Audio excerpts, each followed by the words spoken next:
Sahabat Oase Rohani Katolik yang dikasihi dan mengasihi Tuhan, apa kabarnya Anda semua? Saya berharap Anda semua dalam keadaan sehat, tetap semangat, dan selalu penuh dengan sukacita karena kasih Allah begitu besar dicurahkan untuk kita semua. Sahabat Oase Rohani Katolik yang dikasihi Tuhan, senang sekali pada hari ini saya, Francisca Audrey, bisa kembali hadir dan menyapa Anda semua dalam acara kesayangan kita, Oase Rohani Katolik, edisi Pekan Biasa yang ke-7. Sahabat Oase Rohani Katolik yang dikasihi Tuhan, pada hari ini kita akan mendapatkan bimbingan rohani dari Romo Diocesan Albertus Adiwenanto Widyasworo, yang biasa disapa dengan Romo Wenan. Romo Wenan, apa kabar Romo? Baik, Bu Adri, selamat jumpa. Apa kabar? Baik. Senang sekali Romo bisa meluangkan waktu untuk memberikan inspirasi rohani buat kita semua ya Romo ya. Iya, sama-sama. Baik, sahabat Oase Rohani Katolik yang dikasihi Tuhan, seperti biasa, sebelum memulai acara kita mengucap syukur kepada Tuhan melalui doa pembuka yang akan dipimpin oleh Romo Wenan. Monggo Romo. Baik, Bapak, Ibu, Saudara-saudari terkasih semuanya, mari kita bersatu dalam doa. Dalam nama Bapa dan Putra dan Roh Kudus. Amin. Bapa yang baik, kami mengucap syukur ke hadirat-Mu secara khusus karena program Oase Rohani Katolik ini merupakan hal yang sangat membantu anak-anak-Mu belajar mendalami Injil dan mendapatkan inspirasi dan kekuatan setiap harinya. Ya Bapa, semoga apa yang kami terima pada hari ini sungguh dapat menguatkan iman kami dan terus-menerus berjalan untuk mencintai-Mu dalam kegembiraan. Demi Kristus Tuhan dan pengantara kami. Amin. Amin. Dalam nama Bapa dan Putra dan Roh Kudus. Amin. Terima kasih Romo.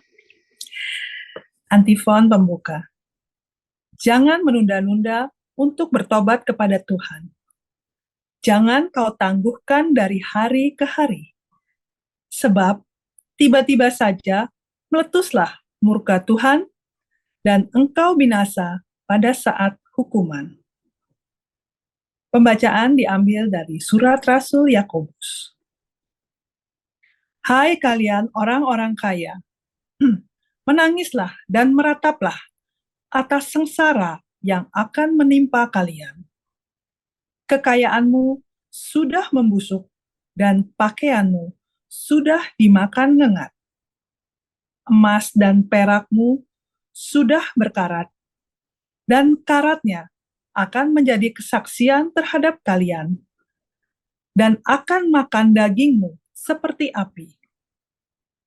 Kalian telah mengumpulkan harta pada hari-hari yang sedang berakhir.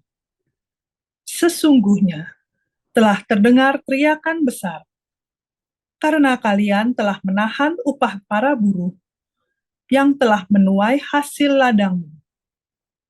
Dan keluhan mereka yang menyabit panenmu telah sampai ke telinga Tuhan semesta alam. Kalian telah hidup dalam kemewahan dan berfoya-foya di bumi. Kalian telah memuaskan hati sama seperti pada hari pembantaian. Kalian telah menghukum, bahkan membunuh orang jujur, dan ia tidak dapat melawan kalian. Demikianlah sabda Tuhan. Syukur kepada sahabat Oase Rohani Katolik yang dikasihi Tuhan. Mari kita tanggapi bacaan hari ini dengan Mazmur tanggapan. Berbahagialah orang yang miskin di hadapan Allah, sebab merekalah yang empunya kerajaan surga. Berbahagialah orang yang miskin di hadapan Allah, sebab merekalah yang empunya kerajaan surga.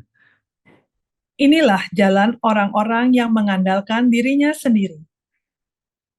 Ajal orang-orang yang bangga akan perkataannya sendiri. Seperti domba, mereka meluncur ke dalam dunia orang mati. Gembalanya ialah maut. Berbahagialah orang yang miskin di hadapan Allah, sebab merekalah yang empunya kerajaan surga. Mereka turun langsung ke kubur. Perawakan mereka hancur. Dunia orang mati menjadi tempat kediaman mereka. Tetapi Allah akan membebaskan nyawaku dari cengkraman dunia orang mati, sebab Ia akan menarik aku. Berbahagialah orang yang miskin di hadapan Allah, sebab merekalah yang empunya kerajaan surga. Janganlah takut apabila seseorang menjadi kaya, apabila kemuliaan keluarganya bertambah, sebab pada waktu mati, semuanya itu tidak akan dibawanya serta. Kemuliaannya tidak akan turun mengikuti dia. Berbahagialah orang yang miskin di hadapan Allah, sebab merekalah yang empunya kerajaan surga. Sekalipun pada masa hidupnya, ia menganggap dirinya berbahagia. Sekalipun orang menyanjungnya, karena ia berbuat baik terhadap dirinya sendiri. Namun, ia akan sampai kepada angkatan nenek moyangnya, yang tidak akan melihat terang untuk seterusnya. Berbahagialah orang yang miskin di hadapan Allah, sebab merekalah yang empunya kerajaan surga. Sahabat Wasa Rohani Katolik yang dikasihi Tuhan, sekarang mari kita persiapkan hati untuk mendengarkan bacaan Injil. Haleluya, haleluya, haleluya. Haleluya, haleluya, haleluya. Sambutlah sabda Tuhan bukan sebagai perkataan manusia, melainkan sebagai sabda Allah.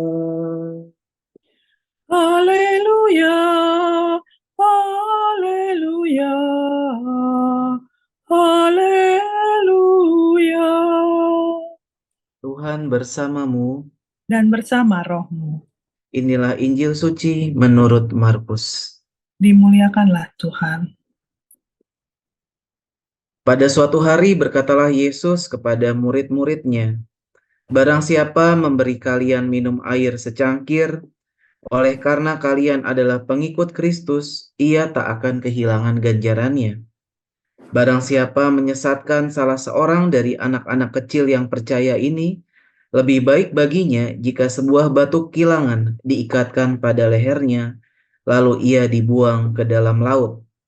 Dan jika tanganmu menyesatkan engkau, penggalah, karena lebih baik bagimu dengan tangan terkudung masuk dalam kehidupan, daripada dengan utuh kedua belah tangan masuk ke dalam neraka, ke dalam api yang tak terpadamkan. Dan jika kaki menyesatkan engkau, penggalah, karena lebih baik bagimu dengan kaki timpang masuk ke dalam hidup, daripada dengan utuh kedua kakimu dicampakkan ke dalam neraka. Dan jika matamu menyesatkan engkau, cungkilah, karena lebih baik bagimu masuk ke dalam kerajaan Allah dengan bermata satu, daripada dengan bermata dua dicampakkan ke dalam neraka, di mana ulat-ulat bangkai tidak mati dan api tidak pernah padam. Sebab setiap orang yang digarami dengan api, sebab garam itu memang baik, tetapi jika garam menjadi hambar, dengan apakah kalian akan mengasinkannya? Hendaklah kalian selalu mempunyai garam dalam dirimu, dan selalu hidup berdamai dengan yang lain. Demikianlah sabda Tuhan. Terpujilah Kristus. Sahabat Wasa Rohani Katolik yang dikasihi Tuhan, sekarang kita akan menggali inspirasi-inspirasi apa yang kita bisa dapatkan dari bacaan pada hari ini. Romo Wenan, kita akan memulai dari bacaan pertama ya Romo ya. Kira-kira inspirasi apa nih Romo yang bisa kita dapatkan?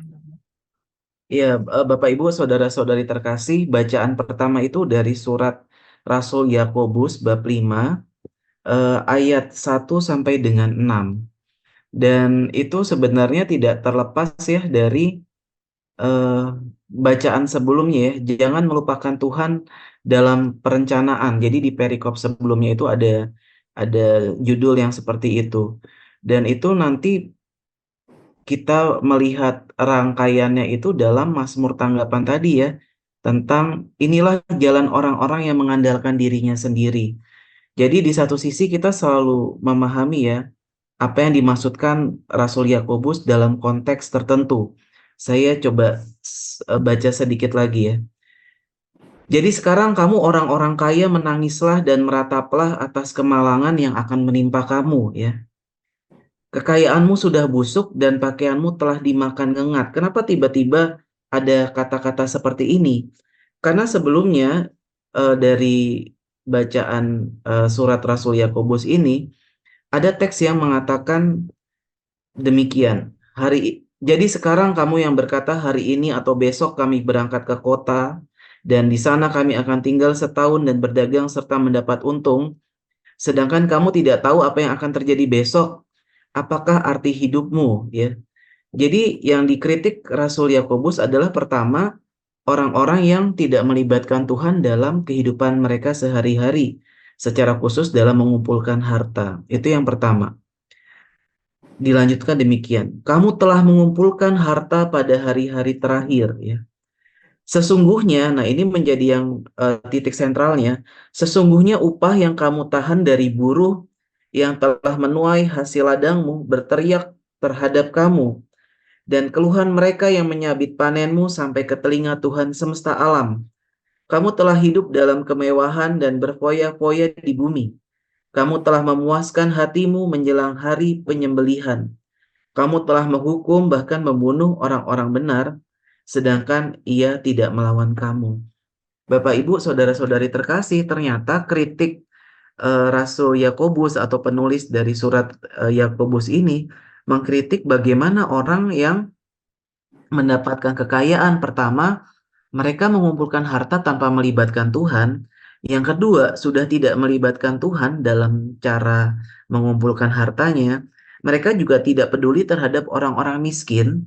Dan terlebih lagi, bukan hanya tidak peduli terhadap orang-orang miskin, mereka menahan berkat yang harusnya mereka berikan kepada orang miskin. Jadi contohnya misalnya, ketika ada orang yang terus-menerus berusaha mencari uang tanpa melibatkan Tuhan, yang menjadi masalah adalah kadang-kadang cara kita mengumpulkan harta itu jangan-jangan tidak sesuai dengan nilai-nilai Kristiani, tidak sesuai dengan apa yang Tuhan harapkan terhadap kita anak-anak Tuhan di dunia ini. Jangan-jangan cara kita mengumpulkan uang, cara kita mengumpulkan harta itu malah merugikan orang lain dengan tindakan-tindakan tertentu yang tidak sesuai dengan apa yang Tuhan harapkan dari kita. Nah, sudah mengumpulkan harta dan merugikan orang lain, tidak melibatkan Tuhan lagi. Nah, itu sebenarnya yang sangat Yakobus kritik dari orang-orang seperti itu. Jadi yang menjadi masalah bukan hartanya, tapi caranya dan efek yang ditimbulkan setelah kita mengumpulkan harta kekayaan. Karena kita tahu ya dalam ajaran sosial gereja, setiap harta yang kita miliki itu punya tanggung jawab sosialnya. Sehingga ketika Tuhan mempercayakan berkat kepada kita, kita tidak boleh melihat itu hanya sebagai, oh ini karena ini hasil upayaku sendiri, ya sudah aku akan menikmatinya dan aku tidak perlu memikirkan orang lain. Toh orang lain juga tidak bisa berusaha seperti aku, makanya mereka tidak mendapatkan harta yang banyak seperti aku. Nah, orang-orang seperti ini biasanya lupa bahwa sebenarnya yang membukakan pintu-pintu berkat itu adalah Tuhan. Kalau kita tidak bisa melihat sampai ke sana, berkat yang Tuhan percayakan kepada kita, ya sudah, ternyata orang ini tidak bisa dipercayakan membawa berkat yang Tuhan berikan. Ya pintunya akan ditutup lagi. Untuk apa Tuhan memberi berkat banyak, sedangkan orang yang dipercayakan itu tidak mampu berbagi untuk orang lain. Kita pasti menemukan ya banyak atau tidak sedikit orang-orang yang mungkin hartanya berkelimpahan, tetap ada, tapi ternyata hidupnya itu tidak terlalu mudah ya. Bahkan ada kesedihan-kesedihan dalam hidup mereka yang tidak terbayarkan oleh hartanya. Dan itulah sebenarnya tanda kutip ya, berkat yang tidak dilihat oleh mereka. Ada kedamaian yang hilang, ada sukacita yang hilang, Kadang-kadang bingung, ini uangnya banyak, tapi kok nggak ada orang yang aku ajak untuk bergembira bersama, bersukacita bersama. Orang-orang ini hanya datang karena uangku banyak, sehingga kedamaian hati yang nggak ada. Nah, itulah yang bisa kita lihat kalau kita mencari uang, mencari harta tanpa melibatkan Tuhan. Tidak ada kedamaian di situ. Padahal yang kita cari dalam kehidupan ini kan kedamaiannya. Dan yang menarik lagi dalam Yakobus 5 ayat eh, berapa tadi? Ayat 4 ya. Yakobus itu mengutip dari kitab Ulangan bab 24 ayat 14 sampai 15. Coba saya akan tarik sedikit ya karena Yakobus ini mengutip kata-kata ini. Ulangan 24 ayat 14 sampai 15. Ini di kitab Ulangan ini adalah kisah ya dengan subjudul melindungi sesama manusia. Jadi sebenarnya ada hubungan sangat erat dengan ajaran sosial gereja ya. Jadi memang memang memang perutusan kita manusia adalah saling melindungi sesama manusia. Saya akan bacakan ayatnya, teksnya dari ayat Ulangan bab 24 ayat 14 sampai 15. Janganlah engkau memeras buruh upahan yang sengsara dan miskin, baik ia saudaramu maupun pendatang di negerimu di kotamu. Pada hari itu juga engkau harus membayar upahnya sebelum matahari terbenam, karena ia orang miskin dan hidupnya bergantung pada upah itu. Jangan sampai ia berseru kepada Tuhan mengenai engkau dalam hal itu menjadi dosa bagimu. Eh, Perlindungan terhadap orang miskin sudah diserukan dari zaman sebelum Yesus lahir ya oleh nabi-nabi. Secara khusus dalam kitab Ulangan itu ada teks tentang bagaimana melindungi sesama manusia. Eh, Konteks kita bisa melihat tentang sosiopreneur ya. Jadi ketika kita punya misalnya perusahaan yang besar ya, kita mesti melihat apakah perusahaan kita ini mendayagunakan masyarakat di sekitar, membawa kebaikan bagi orang-orang sekitar, atau jangan-jangan perusahaan atau usaha yang kita punya ini malah mematikan orang lain dalam mencari nafkah. Atau kita terlalu berfokus kepada keuntungan sehingga oh ya sudah aku pakai artificial intelligence aja semuanya. Aku pakai robot aja semuanya sehingga orang-orang yang sebenarnya bisa terbantu dengan usaha kita malah tidak terbantu. Dan itu kritik Yakobus yang sebenarnya sudah ada dari kitab Perjanjian Lama. Bagaimana kita mencari uang sebanyak-banyaknya tanpa memperdulikan orang-orang di sekitar kita. Kurang lebih itu Bu Audrey pertama-tama pengantarnya. Baik, jadi kalau saya menyimpulkan dari apa yang Romo sampaikan, kita menjadi dalam tanda petik kaya tuh nggak masalah ya Romo ya, soalnya kan kayak takut dong, nggak dibilang nggak boleh jadi orang kaya nanti apa semua hartanya yang berkarat dimakan ngengat begitu ya Romo, jadi nggak apa-apa ya Mo ya. Ya, yang membuat berkarat dimakan ngengat itu bisa jadi bukan harta utamanya, tapi kedamaian di dalam diri kita. Jadi itulah yang disebutkan menjadi kaya tanpa ada penyertaan Tuhan, menjadi kaya tanpa mempedulikan orang-orang di sekitar kita. Jadi kaya boleh, tapi tentu saja itu akan sangat memberkati orang lain kalau kita bisa menggunakan harta kekayaan yang Tuhan percayakan dalam hidup kita. Justru menurut saya orang-orang Katolik kalau bisa jadi orang kaya semua gitu ya. Tapi jadi orang kaya banyak hartanya harus melibatkan Tuhan. Karena jangan sampai kita orang-orang Katolik jadi kaya banyak harta, tapi harta utama kita dimakan ngengat yaitu kedamaian hati kita. Ya, itu yang sangat disayangkan. Nanti kita jadi orang kaya, tapi orang kaya yang hatinya kosong, sedih terus setiap hari, nggak tahu mau apa. Tapi kita maunya jadi orang Katolik, orang Kristiani yang punya banyak harta, tapi gembira, hatinya penuh damai. Kenapa? Karena dengan harta itu kita bisa bantu orang-orang lain di sekitar kita. Dengan harta itu kita sadar, oh Tuhan ikut bekerja bersama aku dalam mengumpulkan harta. Jadi kedamaian utama, harta utama emas dan perak dalam hati kita, yaitu kedamaian hati, tidak hilang, tidak dimakan ngengat. Ya, jadi Begitu. jadi menjadi suatu kebahagiaan buat kita kalau kita bisa menjadi saluran berkat ya Romo ya buat orang lain gitu ya Romo dengan harta yang kita miliki ya. Iya, betul, betul sekali. Nah, terus bagaimana cara kita mengajarkan apa ya keadilan tersebut kepada keluarga atau kepada anak-anak kita ya, Mo ya? Ya, itu konteksnya dalam kehidupan berkeluarga ya. Ya. Ya, anak-anak itu akan melakukan apa yang mereka lihat ya dari orang tuanya. Jadi, anak-anak kan children see, children do. Ya, jadi apa yang mereka lihat, yang mereka lakukan. Jadi, kalau sejak awal, sejak anak-anak masih dalam eh, masa perkembangan, orang tua ya beri contoh bagaimana cara kita bisa berbagi sama orang-orang di sekitar kita. Kalau bisa, anak-anak dilibatkan dalam kegiatan berbagi. Jangan sampai mereka hanya hidup untuk dirinya sendiri. Salah satu contoh kecil ya, ini contoh kecil sekali. Pasti Anda berpikirnya, oh ya, kalau ada orang di jalan berbagi, kalau ada anak panti asuhan berbagi. Tapi menurut saya, salah satu contoh berbagi adalah eh, banyak nih teman-teman kita, orang-orang Katolik yang diberi berkat banyak. Mereka disekolahkan anak-anaknya di sekolah internasional, sehingga bahasanya, saya kerap kali berjumpa dengan anak-anak yang kesulitan berbahasa Indonesia, sehingga mereka bahasa utamanya adalah bahasa Inggris. Jadi ketika mereka bersosialisasi dengan orang-orang, mereka tidak bisa berbahasa Indonesia dan bagaimana mungkin kita bisa berbagi dengan bahasa yang berbeda.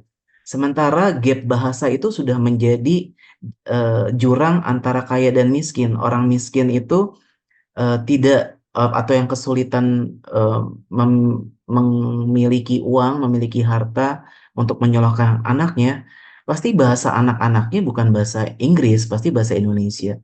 Dan dari hal-hal kecil menurut saya, kita yang punya uang banyak, misalnya yang diberi berkat banyak, menyekolahkan anaknya di sekolah internasional, mereka harus bisa bahasa Indonesia. Kalau bahasanya saja tidak bisa berbagi, bagaimana mereka bisa berbagi dengan bahasa-bahasa yang lain ya. Itu hal yang kecil. Jadi saya kira Yakobus juga akan mengkritik itu ya kalau misalnya dia hidup di zaman sekarang Iya. ya.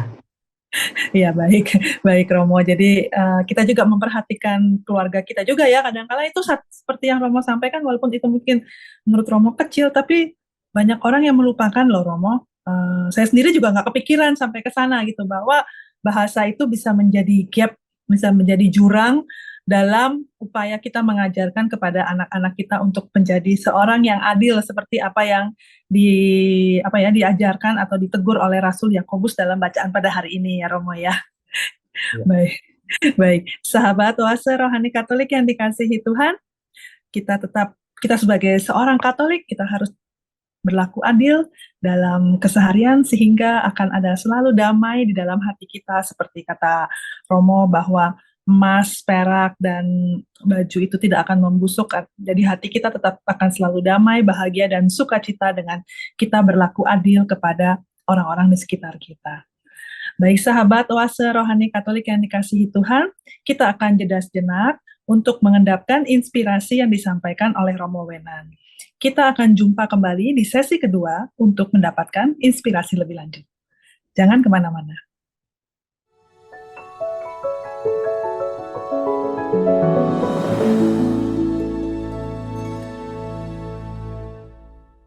Silakan, Bu.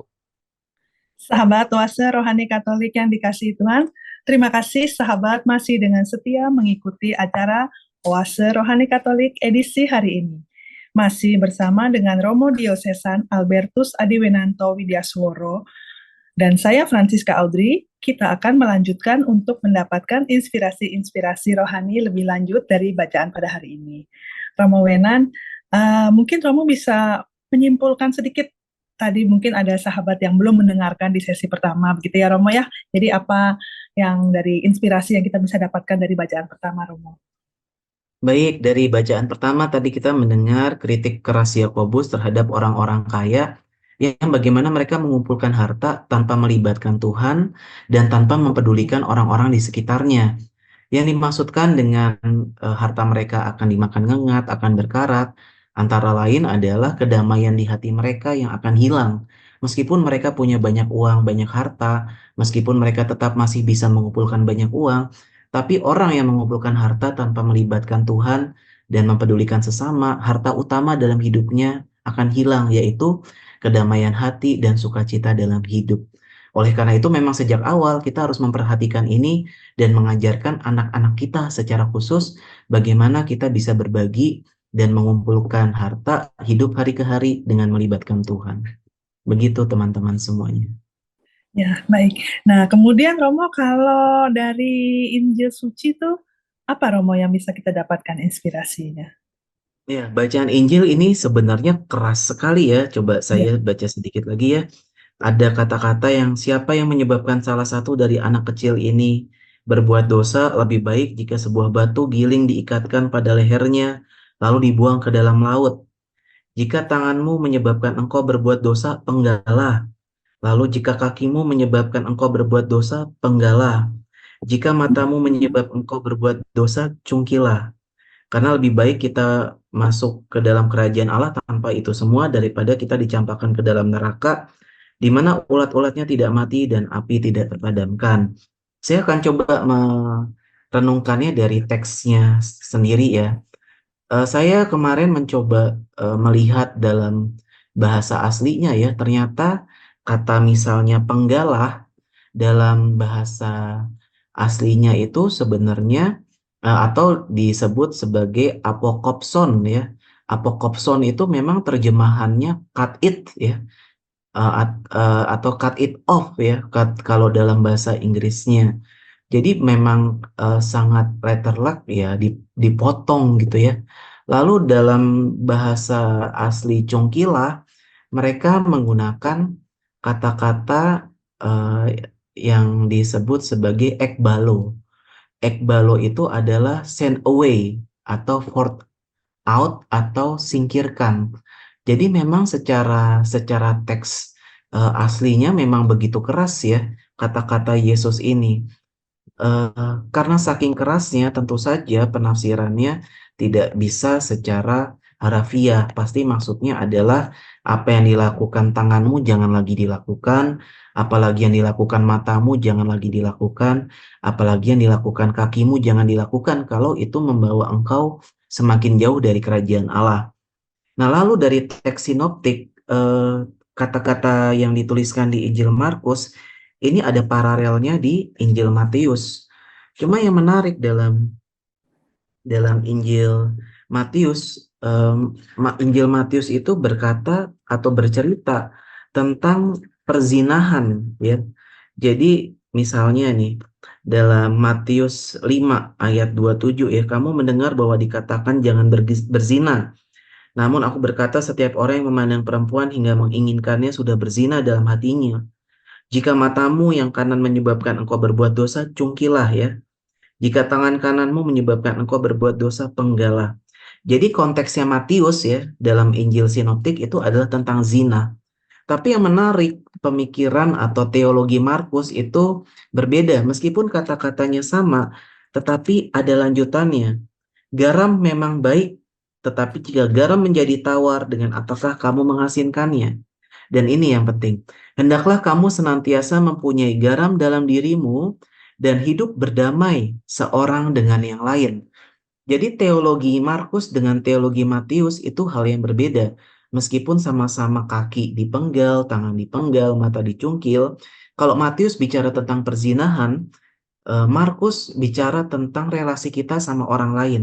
Kenapa? Nah, kita lihat kalau dari teks Markus ini ada susunan yang namanya paralelisme. Sebelum di atas teks ini ada kata-kata, ada cerita tentang seorang yang bukan murid Yesus mengusir setan. Sebelumnya lagi ada tulisan Yesus mengusir roh dari seorang anak yang bisu. Dan di bawahnya lagi ada perdebatan para murid siapa yang terbesar di antara para murid. Sehingga kalau dalam model penafsiran paralelisme teksnya, kata bagian perikop tentang yang kita baca tadi tentang tangan, kaki, dan mata itu berkaitan dengan perselisihan para murid tentang siapa yang terbesar di antara mereka, tentang bagaimana para murid itu kok nggak bisa hidup damai dengan satu sama lain. Oleh karena itu teologinya Markus itu ditutup dengan hendaklah kamu senantiasa mempunyai garam dalam dirimu dan hidup berdamai seorang dengan yang lain. Nah, terus bagaimana cara pendekatan penafsirannya? Model pendekatan penafsirannya bisa seperti ini ya.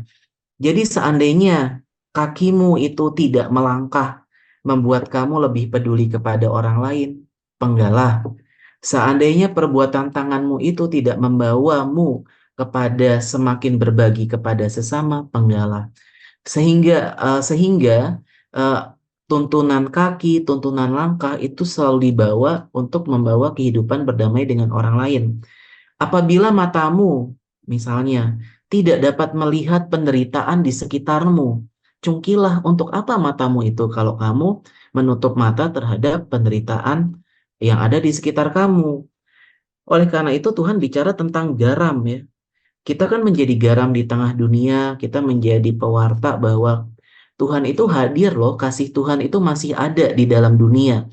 Murid-murid Tuhan, anak-anak Tuhan, para orang-orang Katolik itu diajak untuk menjadi kesaksian bahwa di tengah hidup yang nggak mudah ini, di dunia yang tanda kutip carut marut gitu ya, kasih Tuhan itu masih ada. Lewat apa?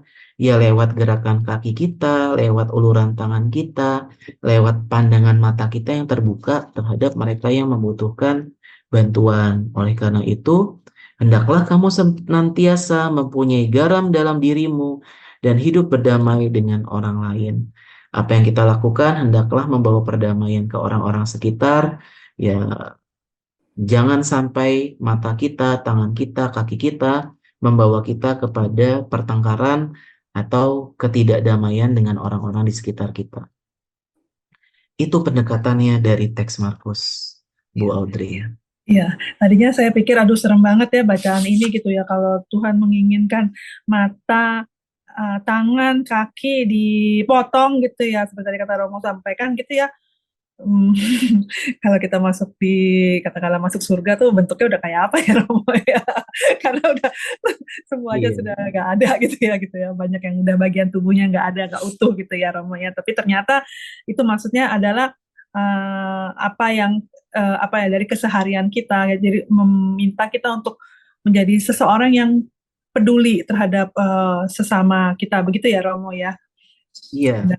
Dalam bahasa populernya begini, kalau kaki kamu itu nggak membuat kamu lebih dekat dengan orang lain ya, untuk apa kamu punya kaki? Kalau kamu punya tangan, tapi tanganmu itu nggak kamu ulurkan untuk orang lain, untuk apa kamu punya tangan? Kalau matamu itu tidak bisa melihat penderitaan di sekitarmu, untuk apa kamu punya mata? Kamu itu harusnya jadi garam di tengah masyarakat. Itu kurang lebih pembacaan populernya seperti itu. Ya, jadi intinya ya Romo ya. Baik. Hmm. Nah, kalau untuk menjadi garam, jadi kan kita harus tidak hanya kita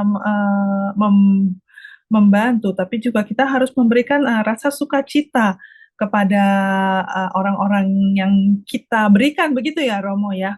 Jadi memberikan rasa, memberikan sukacita, begitu ya Romo ya.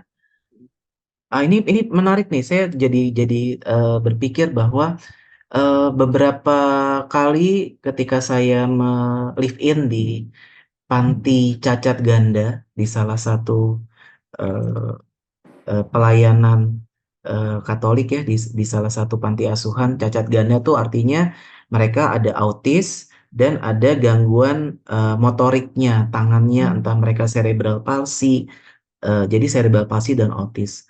Banyak ibu-ibu, bapak-bapak yang memang dengan niat baik mereka mengunjungi ya, datang, ada yang ulang tahun, memberikan sumbangan dan lain sebagainya. Tapi eh, saya merasa niat baik itu sedikit terhapus dengan kurangnya hati yang disampaikan. Mungkin hatinya ada, tapi kerinduan hati untuk mengasihi anak-anak itu belum tersampaikan dengan penuh. Misalnya karena orang yang berkunjung itu lebih sibuk foto-foto dokumentasi. Jadi foto-foto di-update di status gitu ya. Oh, aku habis kunjungan di panti asuhan ini cacat ganda gitu ya. Terus nunggu komentar-komentarnya. Atau hanya sebentar, jadi hanya ngasih makanan, foto-foto, habis itu pulang. Jadi seolah-olah kegiatan cinta ini maksud baiknya itu tidak terlalu tersampaikan karena tertutup oleh hal-hal seperti itu. Seolah-olah ingin cepat-cepat menyelesaikan kunjungan karena habis itu misalnya sorenya ada acara gitu ya. Jadi anak-anak ini kerasa loh sebenarnya. Mereka tuh Hmm. senang kalau dikunjungin, apalagi kalau ibu-ibu, bapak-bapak ngobrol sama mereka, dengar apa yang mereka ingin sampaikan, cerita mereka. Mungkin bagus juga kalau sempat berdoa bareng gitu ya, berdoa bareng bersama, mohon kekuatan dan lain sebagainya. Intinya tindakan kasih kita benar harus sampai kepada bahwa hati mereka tersentuh. Jangan hanya sampai memberikan makanan, minuman, atau uang, tapi tidak sampai menyentuh hati mereka. Nah, inilah yang membuat kita harus semakin sadar bahwa tangan dan kaki kita, mata kita itu merupakan jembatan dari hati kita, gitu ya. Jadi hati kita itu harus sampai ke hatinya mereka, baru itu kita menjadi garam. Waduh, apa yang Romo sampaikan tuh mengkritik saya deh, jadi saya ingat kadang-kala ya, apa ya, kalau kita berkunjung kemana ya nomor satu foto begitu ya Romo ya. Iya, Jadi melupakan untuk bahwa anak-anak itu juga perlu disapa, perlu ditegur, perlu diperhatikan, perlu dipeluk begitu ya Romo ya. iya, iya. Itu karena saya live in sama mereka ya 2 minggu sama mereka, Oh, jadi hmm, kurang lebih merasakan apa yang mereka ya 2 minggu pasti nggak ada apa-apanya, tapi setidaknya ada peristiwa-peristiwa yang membukakan mata saya bahwa mereka jauh membutuhkan lebih dari sekadar uang dan makanan. Itu perlu, tapi masih ada sesuatu satu langkah lagi hmm. untuk menyentuh hati mereka lebih dalam lagi. Ya, ya. Saya jadi teringat Romo pernah satu ketika saya berkunjung ke panti asuhan gitu ya. Pada saat saya mau pulang, jadi kita biasa kita bikin acara, bagi-bagi makanan. Terus pada saat saya mau pulang tuh ada satu anak ngikutin saya sampai ke mobil gitu ya. Terus dia bilang saya pingin bando gitu ya Romo ya. Kebetulan di mobil saya tuh ada beberapa bando. Dia nggak ngelihat ada beberapa bando, saya taruh di situ. Saya jarang pakai juga gitu ya. Terus saya langsung jadi tersentuh dan saya teringat bahwa oh iya ya saya punya barang yang saya nggak pernah pakai. Saya taruh di mobil tapi tidak pernah pakai gitu. Jadi maksudnya dia dengan saya suruh pilih gitu. Saya tunjukin beberapa, saya suruh pilih mau yang mana ambil aja saya bilang gitu. Jadi pada saat dia mengambil dia dengan sukacita dia pakai kemana-mana gitu. Jadi membuat saya jadi tambah apa ya? Jadi tambah bahagia juga gitu melihat bahwa sesuatu pemberian kecil yang saya nggak pernah pakai, barang yang saya nggak pernah pakai itu ternyata memberikan sukacita kepada anak tersebut gitu ya Romo ya. Iya, iya, iya, iya. Ya, baik. Kemudian Romo, apa benang merah yang bisa kita dapatkan Romo dari bacaan pertama dengan bacaan Injil ini Romo? Iya, dari bacaan pertama tadi kita belajar bahwa kekayaan kita, uang yang kita punya, cara mendapatnya dan cara menggunakannya itu pasti harus diskusi sama Tuhan ya, supaya kedamaian hati kita itu selalu ada terjaga. Nah, di bacaan kedua, bacaan Injil diperjelas lagi bahwa mata kita, kaki kita, tangan kita itu harus bergerak. Jadi jangan sampai hanya ada niatnya aja, tapi berhenti di niat tangan, kaki, dan matanya nggak dipakai gitu ya.